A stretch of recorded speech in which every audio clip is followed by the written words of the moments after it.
Hello guys, welcome back. My name is Andrei. We'll look today into the Django template tags. Django is a server-side framework. It allows to define and build HTML templates, and you could include into those templates special tags, and these tags are being processed on the server side. Data is prepared and returned back as HTML to the client. And this is very useful in special cases when you want to have a dynamic HTML structure. So you can define this logic in a tag, and this logic will be processed on the server, and resulting HTML will be returned back with entire HTML page to the client and displayed. So you don't need to, in this case, process any logic on the client side.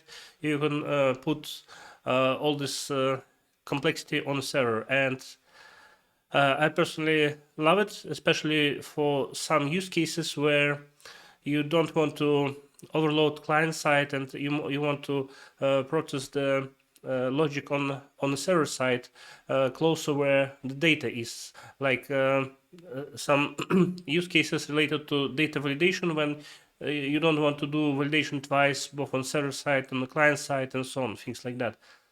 So let's see how the stacks work and how the application works.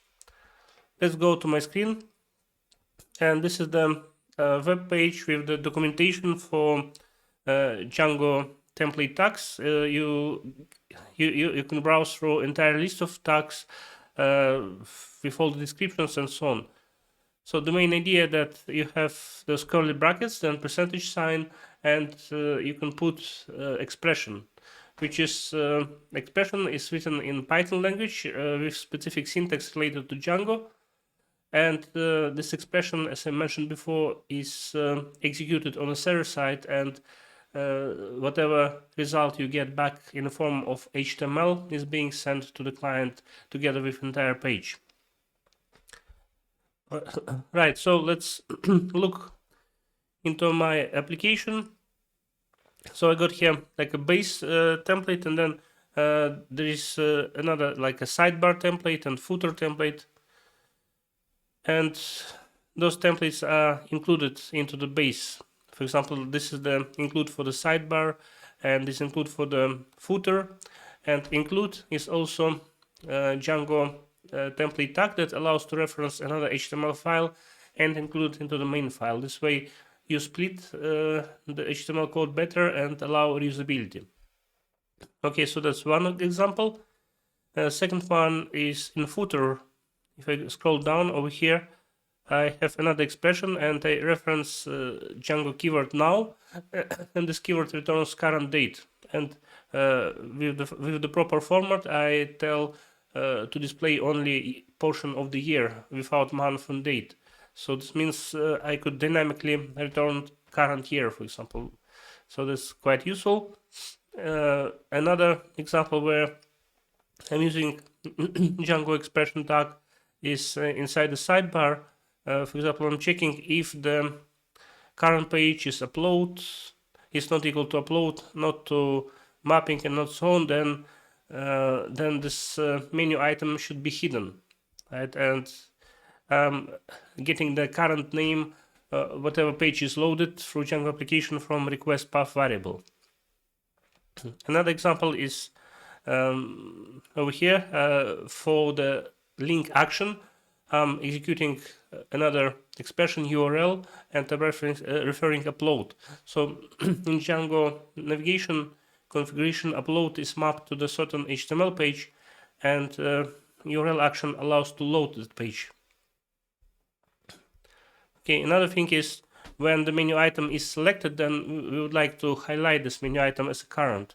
So if I scroll over here, I'll see that if current page is upload, then we render this class, this style, and this would allow to highlight current menu item and render this gray, so that user would see that it's actually active.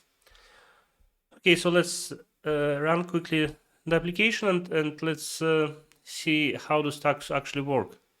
Okay, let me copy paste the URL, and let's go to the browser. Okay, so in the dashboard page, if I scroll down to the footer, this 2022 is being returned from the expression. Then, because this is a dashboard page, then both document vision and data workflow is collapsed.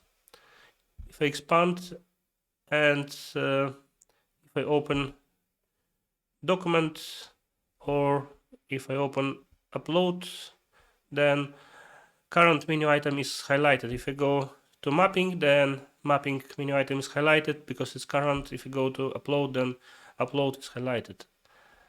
And I can open and collapse. It stays highlighted because upload is the current one, and based on expression, proper class style was assigned for this menu item to stay highlighted. Yeah, so Django expressions. Let me switch to main screen. Django expressions allow us to define dynamic behavior within the HTML, and this is useful when you want to hide certain parts of the page based on variable state, or define different styles, or this loop, another expression which is a for loop, which allows to dynamically render the content of the page, and we'll see this in the next videos probably. So Django expressions help to make dynamic, help to make static HTML templates more dynamic and usable. So thanks for watching, and see you next time. Bye.